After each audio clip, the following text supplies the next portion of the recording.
এই মুহূর্তে যে গুরুত্বপূর্ণ খবরের দিকে আমরা নজর রাখবো, মুখ্যমন্ত্রী জেলায় আসার আগে আগ্নেয়াস্ত্র সহ ধরা পড়ল দুই পাচারকারী। মালদা জেলার বৈষ্ণবনগর এলাকায় এই দুই পাচারকারী যুবকের নাম জয়প্রকাশ মণ্ডল ও সুরজ মণ্ডল। গোপন সূত্রে খবর পেয়ে জলঙ্গি থানার পুলিশ শুক্রবার সাহেবরামপুর এলাকা থেকে তাদের গ্রেফতার করে।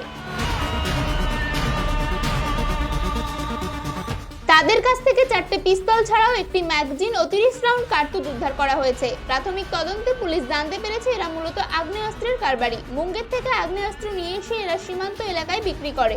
মূলত পাচারকারীরা পাচারের সাম্রাজ্য চালাতে এই আগ্নেয়াস্ত্র ব্যবহার করে বলেই পুলিশের অনুমান। তবে এই সময় প্রচুর পরিমাণে আগ্নেয়াস্ত্র উদ্ধার হওয়ায় কপালে ভাঁজ পড়েছে পুলিশ প্রশাসনের।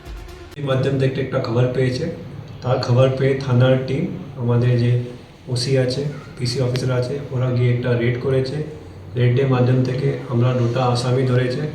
আসামির নাম হচ্ছে জয়প্রকাশ মণ্ডল আর সুরজ মণ্ডল। ওর কাছ থেকে আমরা 4টা আর্মস পেয়েছে, 7mm পিস্তল যেটাকে আমরা বলি। তার সঙ্গে আমরা 8টা এমটি ম্যাগাজিন পেয়েছে আর 30 লাইভ অ্যামিনিশনস পেয়েছে।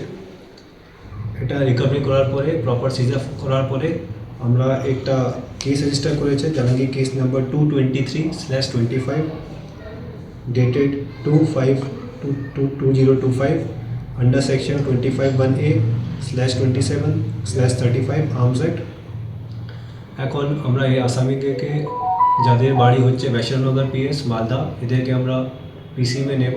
পুলিশ কাস্টডি নেওয়ার পরে একে ইন্টারোগেশন করার পরে এরা আর্মস কোথা থেকে উৎপত্তি হয়েছে ও কোথায় এখানে যাচ্ছিল এটা ব্যাপারে আমরা ডিটেলভাবে তদন্ত করে দেখব। এটা খুবইভাবে সম্ভব আছে, এখন যেরকম সমস্যা বাংলাদেশে চলছে এরকম সম্ভব আছে কি এরকম ব্যাপার হতে পারে, কিন্তু এটাকে ব্যাপারে ডিটেল আমরা তখনই বলতে পারবো যখন আমরা তদন্তের মাধ্যম থেকে কিছু পাবো। এখন 7 দিনের পিসি জন্য অ্যাপ্লাই করছি। যদি আমাদের মনে হবে আমার পিসি দরকার আছে, আমরা পরে আবার অ্যাপ্লাই করবো। কোন এলাকায়?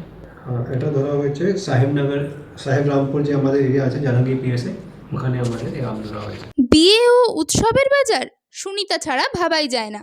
এখন আরো বড়, আরো বেশি স্টক। আমাদের বহরমপুর শোরুম এখন প্রতিদিন খোলা।